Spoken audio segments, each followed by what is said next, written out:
السلام عليكم. تخيل إننا النهاردة عايشين في زمن مفيش فيه كلمة مستحيل. عصر الذكاء الاصطناعي والكمبيوترات الكمية اللي بتقدر تحسب ملايين الاحتمالات في جزء من الثانية، وتفك شفرات البنوك والجيوش، وتكتب قصائد وترسم لوحات. كلنا اتربينا على فكرة إن التكنولوجيا خلاص سيطرت، وإن الإنسان فك شفرة الجينوم البشري وعرف لغة الحيتان، وبقى الكون كله كتاب مفتوح قدامنا. بس الحقيقة إن وسط كل الغرور التكنولوجي ده في صفعة قوية جدا على وش العلم الحديث، صفعة جاية من الماضي البعيد، عبارة عن كتاب صغير منسي في خزنة مكتبة بينك في جامعة ييل الأمريكية تحت كود MS 408. كتاب اتكتب بريشة وحبر من أكتر من 600 سنة، ولسه لحد اللحظة اللي بكلمكم فيها دي واقف صامد وبيتحدى أذكى عقول الأرض وأقوى خوارزميات الذكاء الاصطناعي، ورافض تماما إنه يكشف عن سر واحد من أسرار. لا عارفين مين اللي كتبه ولا ليه ولا إيه اللغة دي أصلا. أهلا بيكم، وتعالى أحكي لكم عن قصة اللغز المستحيل مخطوطة فوينيتش. بس قبل ما نبدأ ما تنسوش تصلوا على النبي عليه أفضل الصلاة والسلام، ويلا نبدأ. القصة بتبدأ في ليلة شتوية سنة 1912 في مكان اسمه فيلا موندراجون قرب روما في إيطاليا. المكان ده كان دير ومدرسة تابعة للرهبان اليسوعيين، وكانوا بيمروا بضائقة مالية، فقرروا يبيعوا جزء من مكتبتهم التاريخية النادرة. بس البيع كان لازم يتم في السر التام عشان الفاتيكان ما يعرفش. المشتري كان تاجر كتب ومخطوطات اسمه ويلفرد فوينيتش، وهو بيفرز الصناديق المليانة كتب وتراب. ايده مسكت كتاب غريب جدا وغلافه من جلد الماعز الباهت، ومفيش عليه ولا كلمة ولا عنوان ولا حتى اسم مؤلف. فوينيتش ما كانش بيشتري الكتاب عشان شكله، لكنه اشتراه عشان الوثيقة اللي لقاها محشورة بين صفحاته، رسالة قديمة جدا تاريخها بيرجع لسنة 1666، مكتوبة بخط إيد عالم شهير في براغ ومبعوثة لصديقه في روما. والرسالة دي كانت بتقول جملة واحدة قلبت موازين التاريخ: إن هذا الكتاب كان ملكا للإمبراطور الروماني المقدس رودولف الثاني.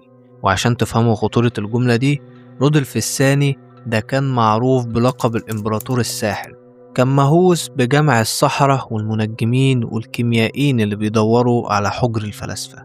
والرسالة بتأكد إن الإمبراطور دفع 600 دوكات ذهبية، ودي ثروة تبني أصول في الزمن ده، عشان يشتري الكتاب، لأنه كان مقتنع إنه كتاب بيحتوي على أسرار الكون، وإنه من تأليف الفيلسوف الإنجليزي الأسطوري روجارد بيكون. تخيلوا المشهد: أقوى رجل في أوروبا قاعد في قصره على ضوء الشموع بيحاول يفك طلاسم الكتاب عشان يوصل للخلود، لكنه بيفشل وبيموت، وبيسيب الكتاب يلف في رحلة غامضة لمدة 300 سنة لحد ما بيقع في إيدينا النهاردة. وطبعا والمدة طويلة المشككين كانوا بيقولوا إن دي اشتغالة، وإن ويلفرد فوينيتش هو اللي زور الكتاب ده بنفسه عشان يبيعه بفلوس كتير للمتاحف. وعشان يقطعوا الشك باليقين، في خطوة حاسمة سنة 2009 جامعة أريزونا الأمريكية قررت تعمل تحليل نهائي لا يقبل الجدل. العلماء أخدوا عينات دقيقة جدا من الرق أو جلد الحيوان المصنوع منه الورق، وحطوها في أجهزة التأريخ بالكربون المشع، والنتيجة كانت صدمة ونزلت كالصعقة على كل اللي قالوا إنه تزوير حديث. التحليل أثبت بدقة متناهية إن الجلد ده بيرجع تاريخه للفترة ما بين سنة 1404 وسنة 1438. يعني احنا بنتكلم عن كتاب اتعمل في بدايات القرن ال15 قبل حتى ما كولومبوس يكتشف أمريكا. ومش بس كده، معهد ماكرون للأبحاث في شيكاغو حلل الحبر والألوان بتقنيات مجهرية، واكتشفوا إن الحبر المستخدم هو الحبر الحديدي اللي كان قياسي في العصور الوسطى، والألوان معمولة من معادن مطحونة ونباتات كانت بتستخدم للصباغة وقتها. يعني الكتاب أصلي 100%.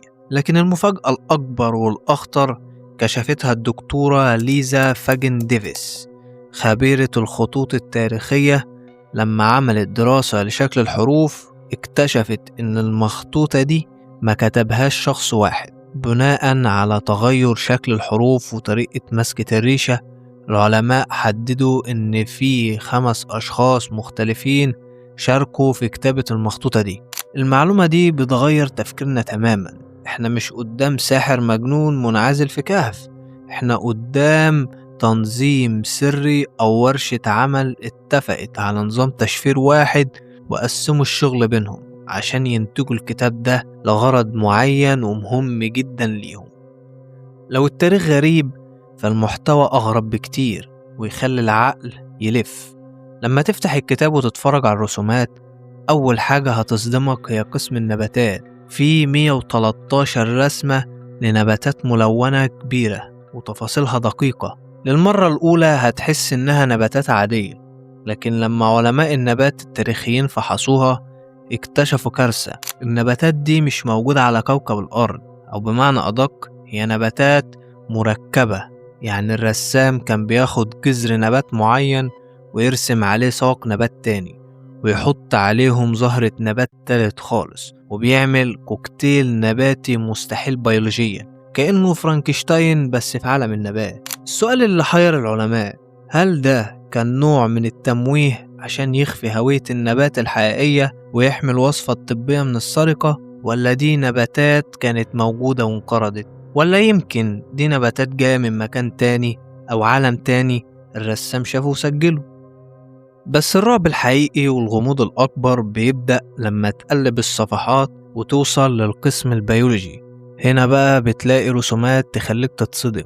صفحات كاملة مليانة بنساء عريانة، أحجامهم صغيرة وبطونهم منفوخة كأنهم حوامل وشعرهم طويل ومفروض.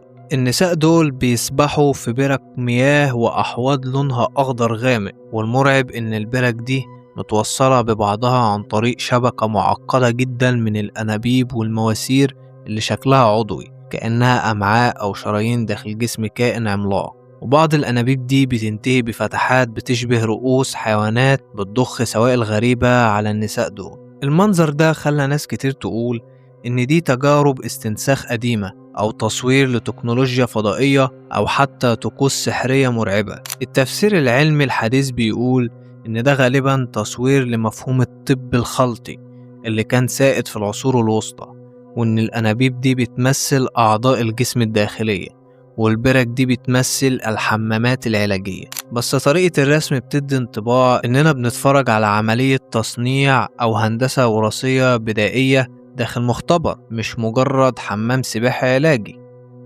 نيجي بقى للسؤال المنطقي اللي أكيد بتسأله لنفسك دلوقتي، هل الكلام اللي مكتوب ده ليه معنى ولا دي مجرد حروف عشوائية اترصت جنب بعض؟ هنا بيجي دور الرياضيات عشان تحسم الجدل وتثبت إننا مش بنتعامل مع عبث في علم اللغويات. في قانون إحصائي صارم اسمه قانون زيبف. القانون ده باختصار بيقول إن أي لغة بشرية طبيعية تكرار الكلمات فيها بيمشي بنمط رياضي ومنحنى ثابت مستحيل أكرره. مستحيل إن أي بشري يقدر يكتب نص طويل عشوائي من دماغه ويظبط التكرار ده بدقة متناهية من غير كمبيوتر. ولما علماء وكالة الأمن القومي الأمريكية NSA وعلى رأسهم ويليام فريدمان اللي كسر شفرات اليابان في الحرب العالمية حللوا المخطوطة ولقوا إنها بتخضع لقانون زيبف بدقة مرعبة. مش بس كده، ده العلماء اكتشفوا إن الكتاب مكتوب بلغتين أو لهجتين مختلفتين تماما، وسماهم اللغة A واللغة B. يعني أسلوب الكتابة واختيار الكلمات بيتغير في نص الكتاب، وده بيتماشى تماما مع اكتشاف إن في كتاب مختلفين هم اللي كتبوها. وكل الأدلة الرقمية والإحصائية بتؤكد حقيقة واحدة، دي لغة حقيقية ليها قواعد نحو وليها بناء جملة وليها معنى، بس احنا مش معانا مفتاح القاموس بتاعها.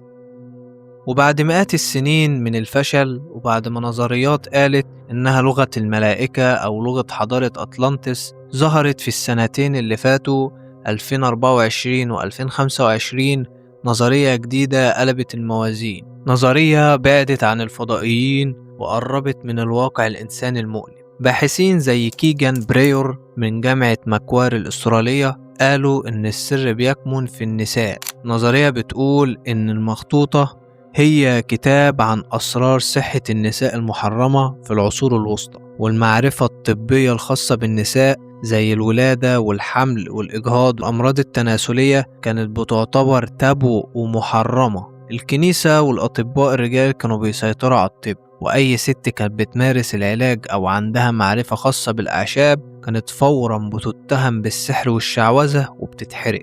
نظرية بتفترض إن الكتاب ال5 دول كانوا راهبات أو قابلات، وقرروا يوثقوا كل المعرفة الطبية اللي عندهم عشان ما تموتش، بس استخدموا نظام تشفير أو اختزال لغوي عشان يحموا نفسهم من الاضطهاد والموت. وده بيفسر كل حاجة. صور النساء في الأنابيب دي مش مجرد تجارب فضائية، دي رسومات توضيحية للجهاز التناسلي وعملية الحمل من الداخل، والبرك دي هي وصفات لحمامات علاجية لتخفيف الآلام. والنباتات المركبة دي شفرة بصرية عشان لو الكتاب وقع في إيد راجل أو محقق من الكنيسة ما يعرفش يميز العشبة المستخدمة في الإجهاض مثلا، فيفتكرها كتاب خيالي ويسيبه. النظرية دي بتدي للمخطوطة قيمة إنسانية عظيمة، إنها مش مجرد لغز، دي وثيقة نجاة لمجموعة من النساء حاولوا يحافظوا على علمهم وحياتهم في زمن مظلم. شاركونا رأيكم في التعليقات. تفتكروا إيه هو التفسير الأقرب للمنطق من وجهة نظركم؟ هل هي لغة مفقودة ولا دي شفرة نسائية لحماية أسرارها؟ وبكده نكون وصلنا لنهاية قصتنا. ياريت تكون قصة النهاردة عجبتكم، ولو الفيديو عجبكم والمجهود ده يستاهل ياريت تدعمونا بلايك وتشتركوا في القناة وتفعلوا الجرس عشان تشوفوا قصصنا الجاية أول بأول.